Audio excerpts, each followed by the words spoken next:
할렐루야. 여러분, 영광의 주님께서 영광의 그날에 저나 여러분의 이름 한 사람 한 사람의 이름을 다 불러주신다면 얼마나 감격스럽겠습니까? 오늘 우리 가령이 채아 세비 맞나요? 네, 그래요. 목사님 지난주 이름 들었는데 외우려고 애를 많이 썼어요. 여러분, 이렇게 이름을 불러주실 때 얼마나 기쁘고 좋을까요? 우리 주님이 우리의 이름을 불러주신다면 감격스러운 일이죠. 여러분, 우리가 오늘 갈라디아서 이제 마지막 부분들을 살펴보고 있는데 다음 주가 되면 끝이 납니다. 지금까지 우리가 살펴본 갈라디아 교회 교인들의 믿음이 어떠했습니까?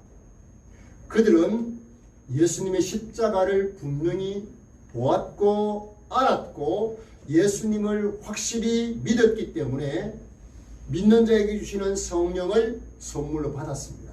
하나님의 영을 선물로 받았습니다. 성령 체험을 했던 성도들이었습니다. 갈라디아서 3장 1절 2절에 분명히 증언해주고 있습니다. 그런데 문제는 시간이 지나면서 복음에서 멀어져 가더라는 거예요. 구원 얻는 도리인 복음에서 자꾸 빗나가더라는 겁니다. 한때 믿음 생활을 잘했고 성령 체험까지 했던 그들이 믿음에서 자꾸 믿음이 변질되어 갔다는 것이죠. 이유가 무엇이었습니까? 그것은 거짓 스승들이 와서 그릇된 교리를 가르쳤기 때문이었습니다. 그러니까 교회에서 여러분 무슨 교리를 듣고 어떤 가르침을 받느냐 하는 것은 너무너무 중요합니다. 이거는요, 교회가 크고 작고의 문제가 아니에요. 어떤 교리를, 성경에서 하나님이 말씀하시는 교리를 제대로 가르치느냐 그렇지 않느냐가 중요하다는 겁니다. 그것에 의해서 신앙이 제대로 쓸 수가 있고 변질될 수도 있다는 것을 갈라디아서는 우리에게 가르쳐 줍니다. 성경은 분명히 말씀을 해요. 믿음은 들음에서 난다. 하나님의 말씀을 들을 때 믿음이 생겨난다는 거예요. 이것은요, 우리 어린 아이들, 세비와 같이, 우리 채아와 같이 어린 아이들도, 가령이 같은 이런 청소년들도 어떻습니까? 말씀을 들을 때에 믿음이 생겨나는 거예요. 그래서 여러분, 우리가 예배에 이렇게 함께 해서 영혼의 양식이 선포될 때 여러분들이 아멘으로 받을 때 여러분이 믿음이 자라는 줄 믿습니다. 아멘. 그래서 여러분, 예배가 중요한 것이죠. 그런데 여러분, 잘못된 교리와 잘못된 가르침 속에 지속적으로 노출이 되면 무슨 문제가 생기느냐? 마치 영혼에 독을 맞는 거와 독이 계속 주입되는 거와 같은 겁니다. 영혼이 죽어버리는 거예요. 문제는 여러분, 오늘날 이상한 교회들이 너무 많아지고 있어요. 이단들이, 사이비들이. 그런데 사람들이 거기에 빠진단 말이죠. 그래서 이것을 미혹된다 그래요. 다시 말하면 악한 존재, 사탄에 의해서 현혹을 당하는 것이죠. 그러지 않기 위해서는 우리가 정말 중요한 것이 무엇입니까? 하나님의 말씀을 붙들고 서는 것입니다. 할렐루야. 하나님의 말씀을 제대로 알고 제대로 붙들고 서는 것, 이것이 중요한 거예요. 그래서 사도 바울이 복음의 진리를 그대로 이 6장에 이르기까지 강조하고 난 이후에 결론적으로 다시 그들이 무엇에서 신앙이 변질되었는지를 짚어줍니다. 그러면서 어떻게 해야 될 것인지, 어떻게 변질된 신앙을 회복할 수 있을 것인지를 말씀하는 부분이 오늘 본문이에요. 자, 오늘 본문을 보시면 사도 바울이 11절을 보시면 보세요. 직접 내 손으로 너희에게 이렇게 큰 글자로 쓴 것을 보라, 이렇게 말하고 있어요. 여러분, 이게 무슨 의미인지 아십니까? 사도 바울은 서신서 편지를 쓸 때 대피를 했습니다. 자기가 불러주면 대신 받아 쓰도록 했어요. 이유가 있습니다. 그는 시력이 좋지 않았습니다. 안질로 인하여서 시력이 좋지 않아요. 그래서 늘 불러주면 쓰도록 했습니다. 그리고 마지막 부분에는 그 서신이 바울의 것인 것을 확정하기 위해서 자기 사인을 한다든지 자기 글씨를 썼습니다. 그런데 여러분, 이 갈라디아에서 결론에서는 마지막 부분 굉장히 큰 글씨로 썼다는 거예요. 이거는 자기가 시력이 좋지 않아서 그럴 수도 있지만 다른 의미가 있습니다. 그만큼 중요성을 강조하기 위한 거예요. 자, 사도 바울이 이렇게 자기가 직접 붓을 들고 직접 큰 글씨로 쓴 내용들이 복음의 가르침에서 빗나간 것이 무엇인지를 가르쳐 주는데, 자, 그게 뭔가 하면, 첫 번째가 뭔가 하면 여러분, 그들은 눈에 보이는 것에 치우쳤다는 것을 지적을 해요. 여러분, 이게 무슨 말이냐? 신앙생활을 하면서 눈에 보이는 것을 추구했다는 겁니다. 그것이 여러분 12절 한번 보시면, 자, 12절 한번 보세요. 무릇 육체의 모양을 내려 하는 자들이 억지로 너희에게 할례를 받게 함은, 그렇게 말을 해요. 여러분, 할례가 무엇입니까? 할례는 구약시대에 하나님께서 남자들의 그 표피, 성기의 표피를 잘라내면서 이것이 하나님의 자녀라고 하는 상징적인 표시를 해준 것이 할례였어요. 그러니까 그걸 볼 때마다, 할례를 행할 때마다 자기들은 하나님의 백성이다, 하나님을 섬기는 자들이다 스스로 자각하는 그런 표시로 할례를 행했던 거죠. 그런데 예수님이 온 이후에는 이 할례가 사실 아무 소용이 없게 되었습니다. 하나님 앞에 바로 서기 위해서 할례가 필요한 것도 아니었고요. 구원을 얻기 위해서 할례 행하는 것도 그 필요가 없었어요. 왜 그렇습니까? 구약에서 예언하신 예수님이 구원자로 오셔서 할례가 아닌 우리의 마음의 할례를 믿는 자에게 주셨기 때문에 더 이상 할례가 필요 없게 된 것입니다. 그런데 바울이 복음을 전한 이후에 갈라디아 교인들에게 유대주의 거짓 스승들이 와서 예수만 믿어서 구원받는 것이 아니다, 할례를 행해야 된다. 그래서 몸에 보이는 하나님의 자녀라고 하는 표시로 할례를 행하게 한 겁니다. 여러분, 여기에서부터 신앙이 변질되기 시작한 겁니다. 여러분, 오늘날 성도들이 구원받기 위해서 하나님께 내가 봉사를 하고 헌신을 하고 헌금을 많이 드리고 그것 가지고 이런 구원받는 것이 절대로 아니지 않습니까? 우리의 구원은 오직 예수님을 나의 구원자로 믿을 때 하나님이 주시는 줄 믿습니다. 그런데 어떻습니까? 우리가 봉사하고 헌신하는 것은 구원받은 은혜가 크기 때문에, 그래서 하나님께 봉사하고 헌신하는 것이지 구원받기 위한 방편이 아니라는 사실을 여러분 분명히 아셔야 돼요. 그러니까 갈라디아 교인들이 바울이 전해준 말씀 위에 서야 되는데 거짓 교사들이 전하는 잘못된 교리에 빠지고 만 겁니다. 그래서 스스로 몸에 보이는 것을 추구했던 겁니다. 자, 여러분, 예수님이 부활하신 이후에 부활하신 예수님을 만났다고 말했을 때 나는 예수님의 이 손자국, 못 박힌 손자국을 보아야 되고 만져봐야 되고 옆구리의 창자국을 만져봐야 내가 믿겠다 라고 했던 제자가 누굽니까? 도마 아닙니까? 여러분, 그 도마의 믿음 우리가 나쁘다고 말할 필요는 없어요. 그런데 예수님이 하신 말씀이 중요한 말씀이 있어요. 도마가 제자들과 있을 때 다시 예수님께서 나타나셔서 도마에게 뭐라 말씀하셨습니까? 너 도마에 이리 와봐라. 네 의심하지 말고 손을 만져봐라. 내 옷자국을 만져봐라. 옆구리의 창자국을 만져봐라. 직접 만져보게 하셨어요. 그리고 나서 예수님이 뭐라 말씀하시는가 하면 네가 본 거로 만져본 거로 믿느냐? 보지 않고 믿는 자가 복되다. 그렇게 말씀하셨어요. 자, 보지 않고 믿는 것이 왜 복되느냐? 여러분, 그것은 우리가 오늘날 믿음을 갖게 된 것을 한번 생각해 보세요.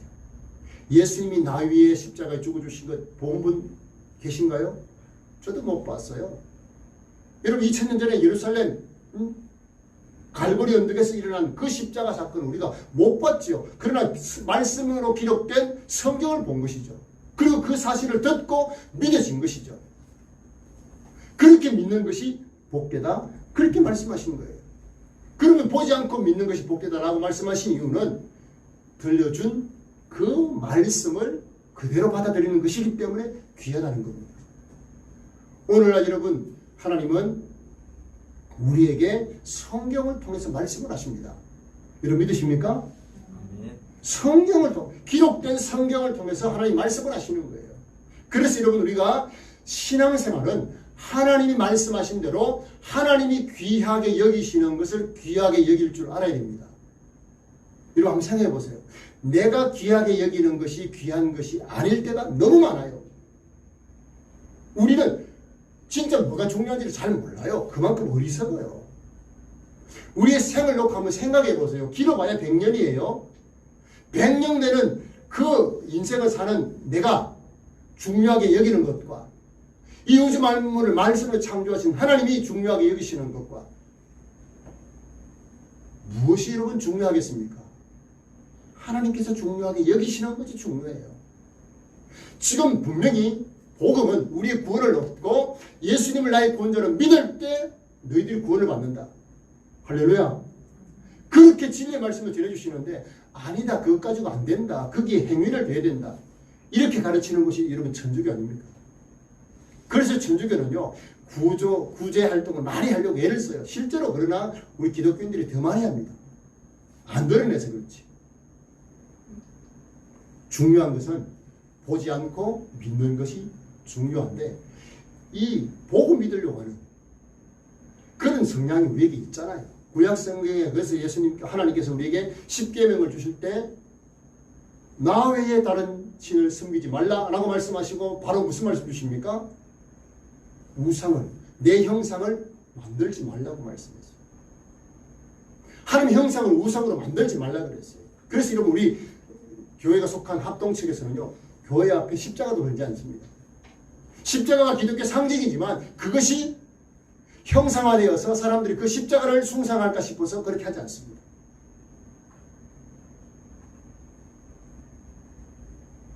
보는 것, 만져보고 사는 것, 그것이 중요한 것이 아니고 분명히 예수님께서 말씀하셨습니다. 영접하는 자 곧 그 이름을 믿는 자들에게는 하나님의 자녀가 되는 권세를 주셨다. 할렐루야. 믿는 자에게는 하나님의 자녀가 되는 예수님의 말씀을 듣고 영접하고 그 예수를 믿는 자에게는 하나님의 자녀가 되는 권세를 주셨을 뿐만 아니고 또 믿음은 어떻게 난다고 말씀합니까? 로마서 10장 9절 10절에 그렇게 말씀하죠. 네가 만일 내 입으로 예수를 주로 시인하며 또 하나님께서 그를 죽은 자 가운데서 살리신 것을 내 마음에 믿으면 사람이 마음으로 믿어 의에 이르고 입으로 시인하여 어디에 이른다고요? 구원에 이른다. 우리의 행위로 구원받는 것이 아니라는 것입니다. 오직 예수님을 믿음으로 예수님을 나의 구원자로 고백함으로 우리의 구원을 받는다. 분명히 말씀하고 있습니다. 여기에서 여러분 갈라디아 교인들이 빗나간 겁니다. 그 예수님을 붙드는 것이 아니고 할례라고 하는 어떤 행위를 구원의 어떤 방편으로 받아들인 겁니다. 거기서부터 문제가 생기는 것입니다. 여러분 오늘날 나의 행위를 가지고 구원을 얻으려고 하는 그 행위를 중단하십시오. 그리고 예수님의 십자가, 예수님만 여러분 바라볼 수 있는, 믿을 수 있는 그런 은혜가 있기를 바랍니다. 자, 또 갈라디아 교인들이 믿음에서 빗나간 이유가 뭔가 하면, 자, 12절을 보시면, 자, 12절 한번 보세요. 자, 후반절을 보시면 그들이 그리스도의 십자가로 말미암아 박해를 면하려 함뿐이라 그렇게 말씀해요. 그 말은 지금 갈라디아 교인들이 유대 교인들로부터 박해를 받았어요. 어떨 때? 예수님을 믿을 때. 할례를 행해야 되지 무슨 예수 믿는다고 구원받느냐. 그러면서 할례를 받지 않는 성도들은 막 박해를 한 겁니다. 그러니까 그 박해를 받지 않기 위해서 어떻게 해요? 분명히 사도 바울에게는 복음을 듣고 예수님만 믿어야 구원받는다 그랬는데 자꾸 박해를 하니까 교회 안에 신앙생활 하면서 자꾸 어려움을 주니까 어떻게 해요? 할례를 그냥 받아들인 거예요. 여러분 여기서부터 신앙의 변질이 온 것입니다. 그리고 여러분 그 당시 사회는 어떤 사회입니까? 로마의 지배를 받던 시대입니다. 다시 말하면 로마 황제 가이사를 자기들의 왕으로, 자기들의 군주로 섬기던 그런 시대였습니다. 그런데 예수 믿는 사람들은 어떻습니까? 예수님을 나의 구주, 나의 왕으로 섬기니까 가이사 입장에서는 반역자들인 거예요. 그러니까 예수 믿는 사람들은 어떤 결과가 따라왔는가 하면 박해가 따라옵니다. 그래서 사회 속에서 어떤 성공할 수 있는 그런 기회도 다 빼앗겼고, 사회의 어떤 구성원으로서 정상적인 삶을 살아갈 수 없었어요. 이런 박해를요, 갈라디아 교인들이 다 어떻게 해요? 거절한 거예요. 마다한 것이죠. 그런데 여러분, 예수님은 분명히 우리가 예수님을 믿고 따를 때 박해가 있다는 것을 말씀하셨어요. 자, 누가복음 9장 23절인데요. 한번 잘 들어보세요. 예수님께서 이렇게 말씀하셨어요. 또 우리에게 이르시되 아무든지 나를 따라오려거든 예수님의 제자가 되려고 하거든 자기를 부인하고 날마다 자기 십자가를 지고 나를 따를 것입니다. 무슨 말씀입니까? 예수님을 따르고 믿으려고 하면 자기 십자가를 져야 된다는 겁니다. 예수 믿는 것 때문에 박해도 각오해야 되고 손해볼 것도 각오해야 되고 그렇게 해야 된다는 거예요. 그렇지 않으면 예수님의 제자가 될 수 없다. 예수 믿을 수 없다고 말씀하십니다. 여러분, 우리는 가장 중요하게 내가 여기는 것들을 추구하는 성향을 가지고 있습니다.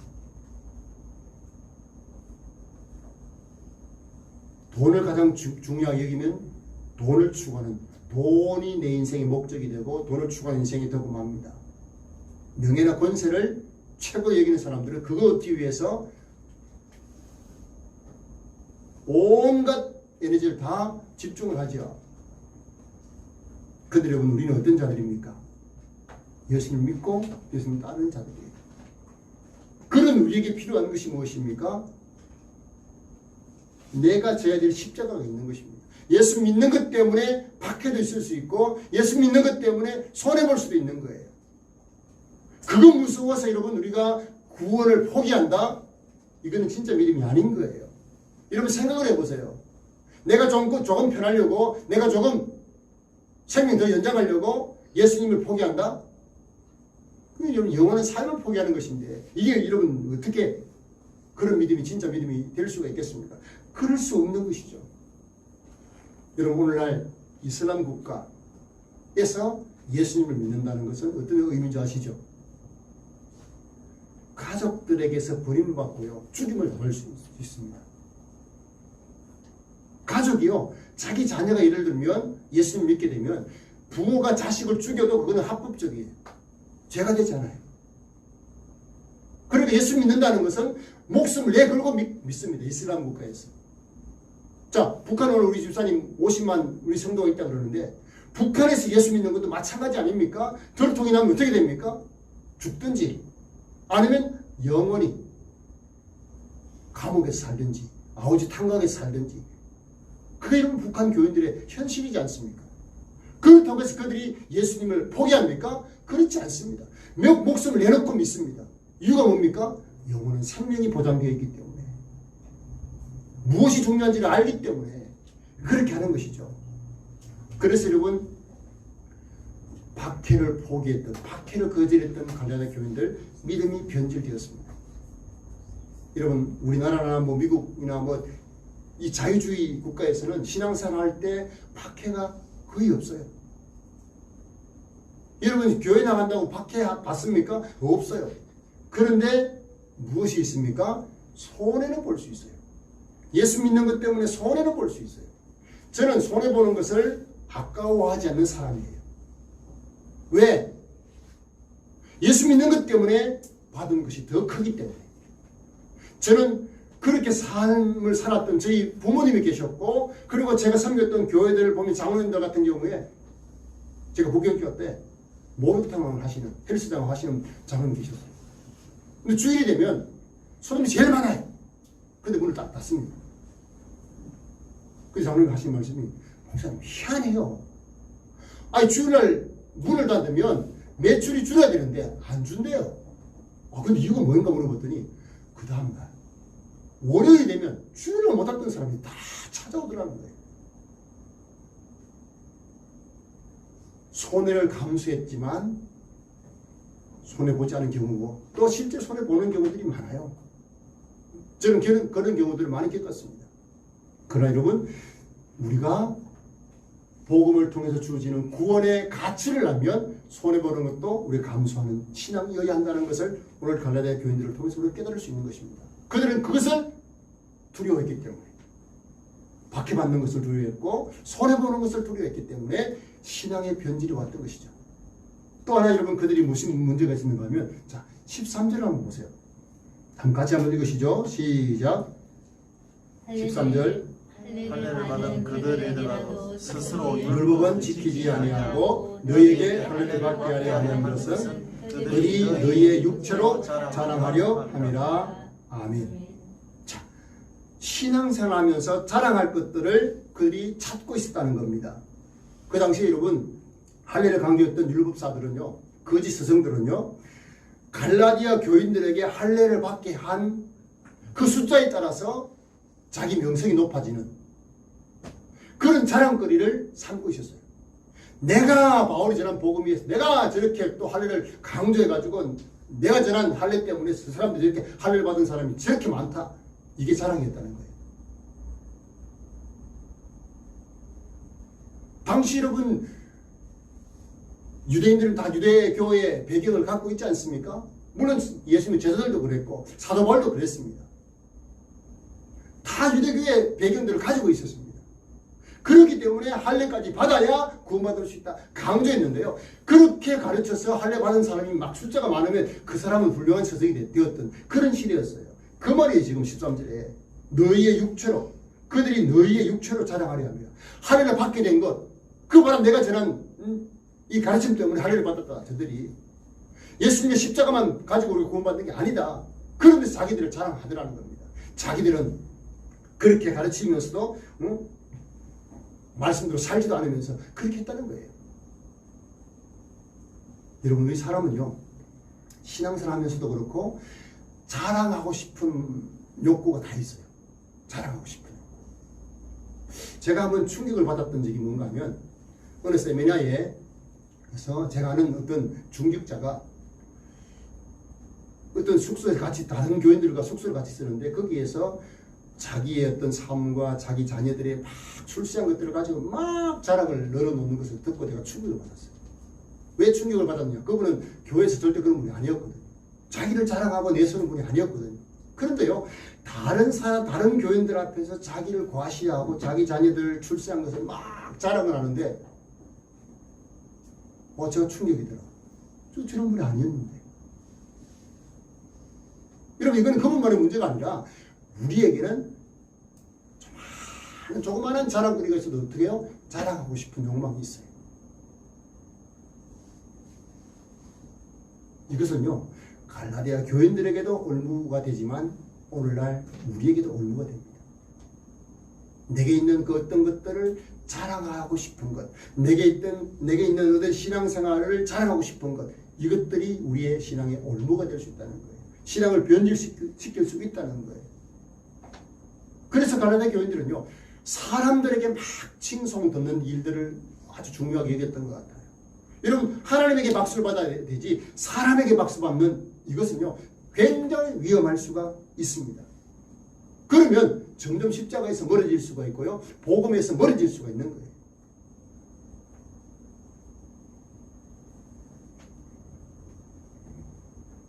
그래서 여러분, 사도 바울이요, 이 모든 것들을 극복하기 위해서 우리가 복음에서 멀어졌던 갈라디아 교인들 박해를 거부하고, 그리고 칭찬, 사람들에게 칭찬받으려고 하는 그런 잘못된 신앙의 행위, 이런 것들에서 우리가 극복하고 이겨나가기 위해서 어떻게 해야 될 것인가를 말씀하는 부분이 14절입니다.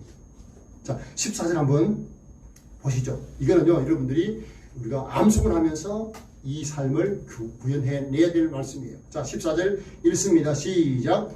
그러나 내게는 우리 주 예수 그리스도의 십자가 외에 결코 자랑할 것이 없으니 그리스도 말미암아 세상이 나를 위하여 십자가에 못 박히고 내가 또한 세상을 위하여 그러하니라. 아멘. 무슨 말씀입니까? 사도 바울은요, 자랑할 것이 예수님의 십자가밖에 없다는 거예요. 여러분, 사도 바울이 어떤 사람입니까? 대단한 인물 아닙니까? 신약성경, 예수님이 오시고 난 다음에 신약성경 27권이 쓰여지지 않습니까? 그런데 그 가운데 13권을 기록한 사람이 사도 바울이에요. 그만큼 귀하게 쓰신 분이에요.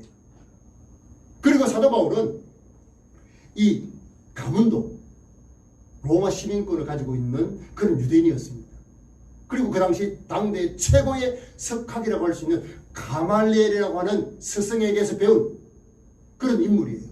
그러니까 4세대 지도자로 첫 번째 손꼽히는 인물이 바울이었습니다. 그런 바울이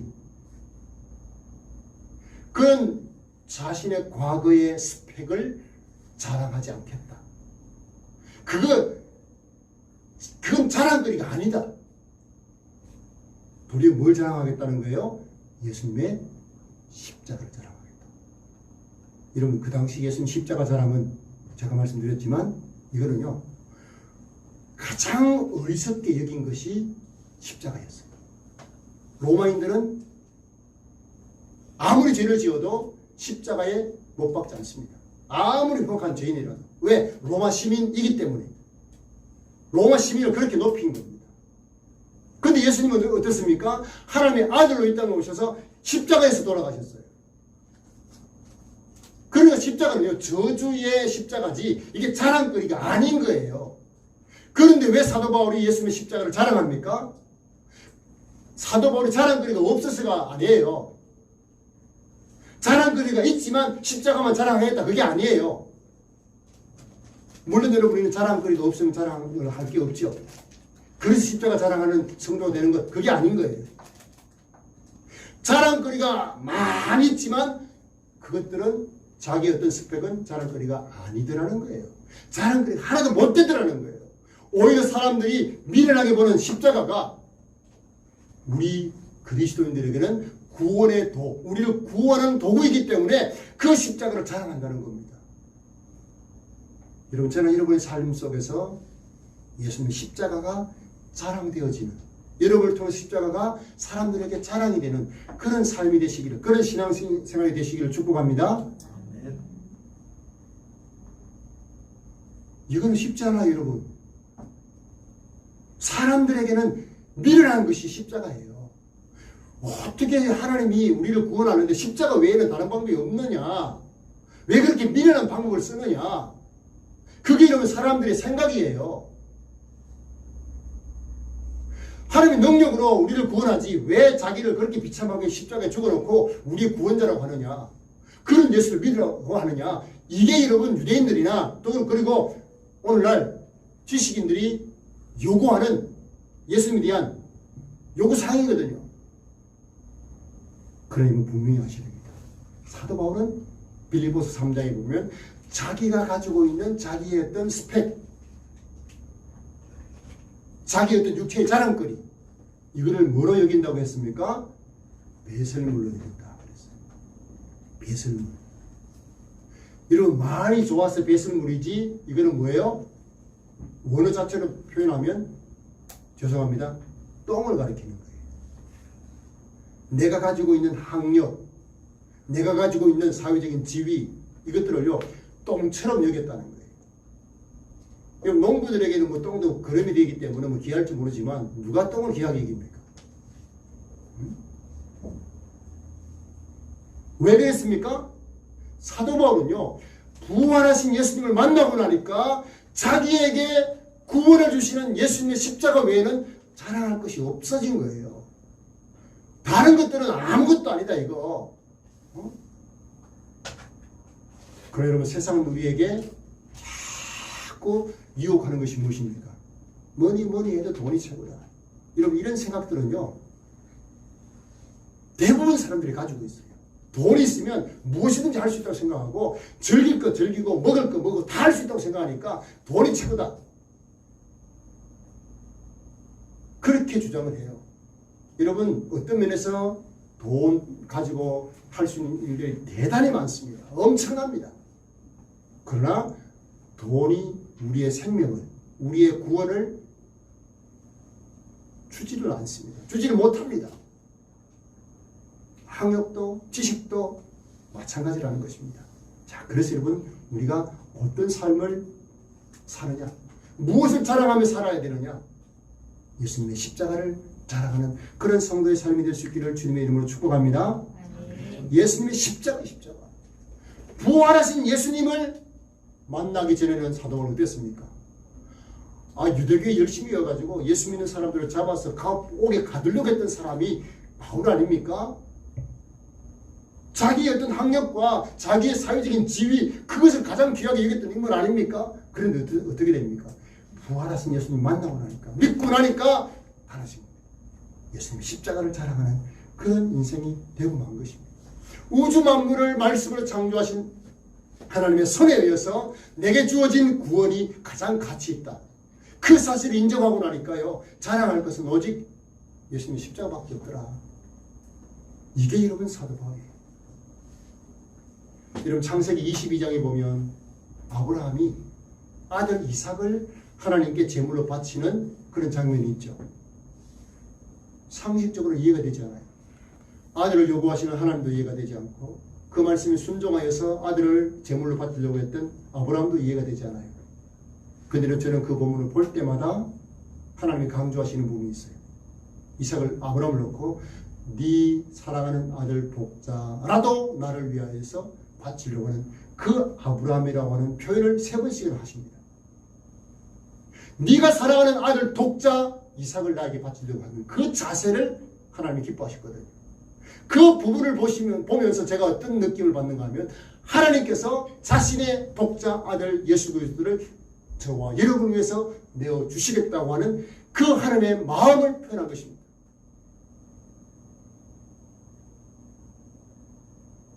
너희들 구원을 위해서 내 아들 예수를 십자가에 내어주겠다. 이게 여러분 하나님의 마음이었어요. 그래서 여러분 영국의 복음주의 신학자였던 오스왈드 챔버스라고 하는 목사님이 계세요. 이분이 이런 얘기를 합니다. 우리는 매 순간 십자가 앞에 나와 십자가에서 보여진 하나님의 비극을 묵상해야 된다. 하나님의 비극을 십자가 앞에서 묵상해야 한다. 이런 하나님의 비극이 무엇입니까? 우리를 구원하시기 위해서 아들을 십자가에 못 박도록 내미는 것이었습니다. 십자가를 내모는 것이었습니다. 이것이 하나님의 비극이었어요. 아픔이었습니다. 그러나 그 아픔은 우리를 향한 사랑으로 승화된 것입니다. 이런 은혜를 받았던 우리가 자랑할 것은 예수님 십자가뿐이라는 사실이에요. 여러분 미국의 39대 대통령 지미 카터 대통령은 아실 겁니다. 그는 대통령 때보다 은퇴 이후에 더 사람들에게 인정받는 사람이었어요. 어느 날 여러분 기자들이 지미 카터에게 은퇴 이후에 질문을 했다 그래요. 어떤 질문을 했는가 하면, 당신은 지금까지 살아오면서 무엇을 가장 자랑스럽게 여기고 살았습니까? 라는 질문을 한 거예요. 평생 감사한 것, 자랑거리, 그건 무엇이었습니까? 라고 물었더니요, 이 카트가 미국의 대통령으로서 봉직한 것과 개인적으로 노벨 평화상을 받은 것, 그리고 지혜로운 아내를 얻은 것, 이것이 저의 감사요 자랑거리입니다 라고 말할 줄 알았는데 그게 아니었어요. 이 지미 카터가 이렇게 얘기합니다. 한참을 이렇게 뜸을 들이더니, 저의 자랑은 내가 예수 그리스도를 나의 구원자로 믿고 고백할 수 있어서 그리스도인이 된 것이 가장 자랑스럽습니다. 그리고 두 번째, 내가 교회의 집사로, 교사로 부름을 받아서 다음 세대 아이들을 말씀을 가르친 것, 그것이 가장 자랑스러운 일입니다. 그리고 세 번째 이렇게 얘기합니다. 하나님이 특별히 저에게 목공의 은사를 주어서 가난한 사람들에게 집을 지어주는 헤비타트 운동을 할 수 있게 하신 것, 이것이 나의 자랑이요 감사거리입니다. 이런 고백을 합니다. 여러분, 미국의 대통령을 했다. 그게 최고 자랑거리 아니겠습니까? 그런데 지미 카터 대통령도 사도 바울처럼 예수님을 믿고 나니까 가장 중요한 것은 다른 것이 아니었습니다. 대통령이 했던 거, 그 경력, 그 자랑거리가 아니라는 거예요. 오로지 내가 예수 믿고 말씀을 가르치고 다른 사람들을 예수님처럼 섬긴 그 일이 자랑거리였다 라고 고백한 것입니다. 사랑하는 성도 여러분, 우리는 앞으로 많이 살면, 우리 셋이 지금 7살? 8살, 미안해요. 자, 8살인데 세비가 앞으로 90년을 더 살면 98세예요. 지미 카트는 지금 99세입니다. 그런데 90년을 더 살지 우리는 얼마나 더 살지 아무도 모릅니다. 근데 여러분, 우리가 해야 될 신앙의 바른 정도는 예수님 십자가 자랑하는 신앙생활이어야 될 줄 믿습니다. 아멘이십니까? 그 십자가를 나의 자랑으로 삼고 내 삶을 십자가 자랑하는 그 삶으로 구현해낼 때 가장 훌륭한 성도요, 가장 하나님 기뻐하시는 성도가 될 줄 믿습니다. 그런 성도 다 되시기를 주님으로 축복합니다.